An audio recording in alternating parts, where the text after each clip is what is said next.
और गोमती नदी के संगम पर बसा जिला बागेश्वर शिव की बागनाथ नगरी के रूप में विख्यात है, जो कि 14 सितंबर 1997 को अल्मोड़ा से अलग होकर एक नया जिला बनाया गया था। हेलो एवरीवन, मैं माधुरी आपका स्वागत करती हूं अपने चैनल पर। आप सब कैसे हो? मुझे पूरी उम्मीद है आप सब स्वस्थ होंगे। और ये मेरा थर्ड पार्ट है बागेश्वर धाम का, जो कि मैं छोटे छोटे ब्लॉग्स के रूप में आप लोगों के साथ शेयर कर रही हूँ। तो जो भी न्यू है मेरी ये वीडियो देख रहे हैं तो मेरे पिछले ब्लॉग्स को भी ज़रूर देखें। अब हम आ गए हैं यहाँ पे बाबा के दर्शन करने के लिए। तो मैं दर्शन के साथ साथ आपको इस मंदिर का इतिहास और इस मंदिर की विशेषताएं और मंदिर से जुड़ी कई कथाएं भी हैं जो मैं आपको अपने ब्लॉग के माध्यम से सुनाऊंगी। तो बने रहिए मेरे ब्लॉग में अंत तक। बागेश्वर में स्थित यह मंदिर पूरे उत्तर भारत में एकमात्र प्राचीन शिव मंदिर है जो कि दक्षिण मुखी है, जिससे शिव शक्ति की जलहरी पूर्व दिशा को है। यहाँ पर भगवान शिव पार्वती एक साथ स्वयंभू रूप में जलहरी के बीच में विद्यमान है और यह बागेश्वर जिले का सबसे पुराना मंदिर है और बागेश्वर जिले का नाम भी इसी मंदिर के नाम से पड़ा है। यह सरयू, गोमती एवं सरस्वती जो कि अदृश्य हैं नदियों के संगम पर बागेश्वर नगर में स्थित है और इस मंदिर की नक्काशी नागर शैली में है। पौराणिक कथाओं के अनुसार इस जगह की स्थापना भगवान शिव के कहने पर उनके गढ़ चंडिस ने दूसरी काशी के रूप में की थी। स्कंद पुराण के अनुसार मार्कंडे ऋषि यहाँ तपस्यारत थे। ब्रह्म ऋषि वशिष्ठ देवलोक से विष्णु की मानस पुत्री सरयू को लेकर आए तो मार्कंडे ऋषि के तपस्यारत होने के कारण सरयू को प्रवाहित होने से रुकना पड़ा। ऋषि की तपस्या भी भंग ना हो और सरयू को भी मार्ग मिल सके, इस आशय से माता पार्वती ने गाय और भगवान शिव ने व्याघ्र का रूप धारण किया एवं तपस्या में विलीन ऋषि से सरयू को मार्ग दिलाया।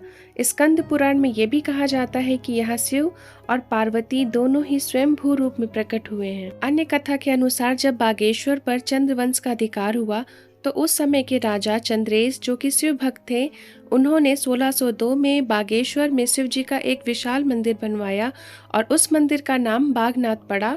बाद में बागनाथ के बाद व्याघ्रेश्वर को वर्तमान समय में बागेश्वर नाम से जाना जाता है। यहाँ पर हमारा दर्शन बहुत अच्छा हुआ है और यहाँ के जो पुजारी हैं वो बहुत ही विनम्र हैं और बहुत अच्छे से दर्शन कराते हैं और यहाँ की कथा बताते हैं। क्योंकि मैंने जितने भी शिव मंदिर देखे हैं सब में एक ही जैसे होते हैं लगभग, पर यहाँ पे अलग थे और पानी में डूबे हुए थे और बहुत बड़ा सा जलहरी बना हुआ था जहाँ पे हम लोग जल देते हैं और वो निकलता है।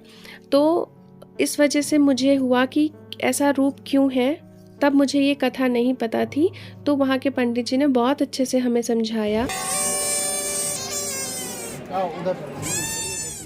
हमने दर्शन कर लिया है और पंडित जी से प्रसाद लेकर हम अब मेले की तरफ निकल रहे हैं और मेले का भी एक इतिहास है जो मैं आपको आगे बताऊंगी। और यहाँ पे रक्षित के पापा पहले ही आ गए थे दर्शन करके, क्योंकि फिर रक्षित डिस्टर्ब कर रहा था तो उसके लिए ये खिलौना दे दिया जिससे वो शांति से एक जगह बैठा था।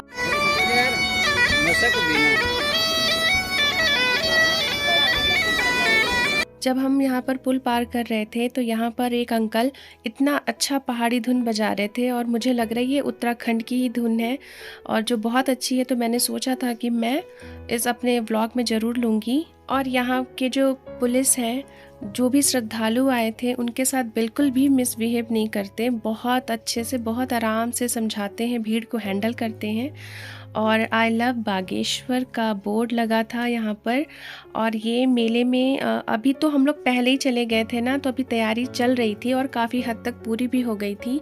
तो इस तरीके से काफ़ी मेहनत किया है आर्टिस्ट ने और पहाड़ी जो भी संस्कृति है उनको अपने पेंटिंग के जरिए यहाँ पर दिखाया है। और खूबसूरती तो आप देख ही रहे होंगे। और यहाँ पे कई तरीके की प्रदर्शनी लगी है।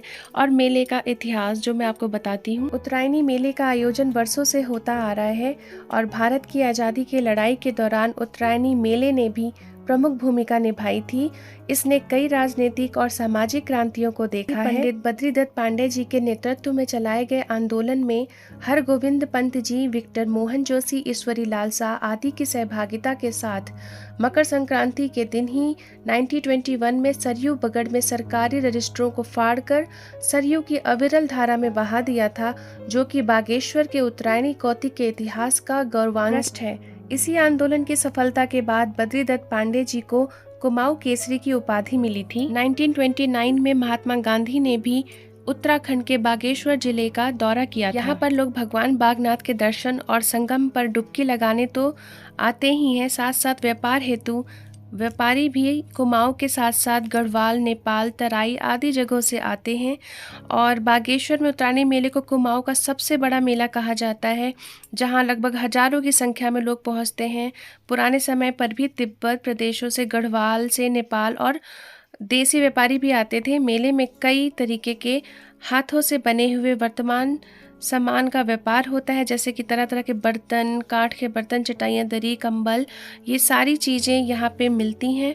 और यहाँ पे हस्तशिल्प या हाथ से बने हुए जड़ी बूटियाँ और ये सारी चीज़ें यहाँ पे मिल रही थी। हैंडमेड पर्स भी मिल रहे थे, जो कि अपनी कला को प्रदर्शित करने का भी यहाँ पे कलाकारों को बहुत मौका मिलता है। यहाँ पे नृत्य होते हैं, गीत संगीत होते हैं, तो लोग आकर यहाँ पे पार्टिसिपेट भी करते हैं। और हम लोग फर्स्ट डे ही आ गए थे इस वजह से, क्योंकि ये मेला काफ़ी दिनों तक चलता आया है, तो कई तरीके के यहाँ पे कार्यक्रम भी हुए हैं और सिंगर भी आए हैं बड़े बड़े यहाँ पर। तो ये सारी चीज़ें हुई हैं। और यहाँ पे मतलब पहाड़ी इलाका होने के बावजूद इतने कम जगह में बहुत अच्छी व्यवस्था करी थी और किसी भी तरीके की कोई प्रॉब्लम नहीं लग रही थी। और यहाँ पर रक्षित का एक्सपीरियंस पिछले व्लॉग में आप अगर देखोगे तो वहाँ पे झूले का एक्सपीरियंस बहुत ही ख़राब हुआ था, तो हमने इसको कार वाले में बैठा दिया ताकि इसका मन अच्छा हो जाए।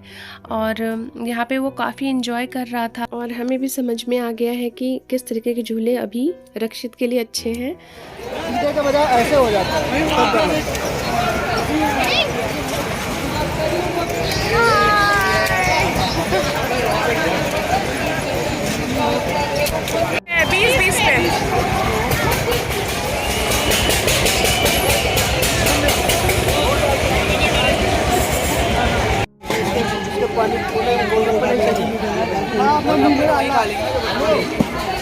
हमें यहाँ काफ़ी टाइम के बाद पानी बतासे का ठेला दिखाया, क्योंकि पहाड़ में बतासे नहीं मिलते हैं, क्योंकि सील जाते हैं, इसलिए लोग रखते नहीं हैं।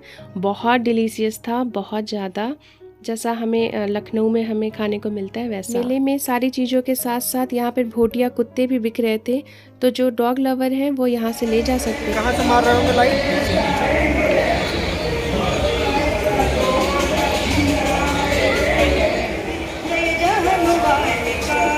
मेले में घूमते घूमते हो गई है शाम, तो अब यहाँ पर माता सरयू और गोमती जी की आरती होने जा रही है, तो हम भी आरती में शामिल होने जा रहे हैं और रक्षित के लिए कुछ खाने के लिए ले रहे थे। तो आप लोगों से मिलते हैं नेक्स्ट व्लॉग में, तब तक के लिए बने रहिएगा। प्लीज़ मेरे चैनल को सब्सक्राइब, मेरे वीडियोस पर लाइक, शेयर और कमेंट करना मत भूलिएगा। उम्मीद करती हूँ आप सभी को वीडियो ज़रूर पसंद आया होगा। जय भोलेनाथ। Thanks for watching.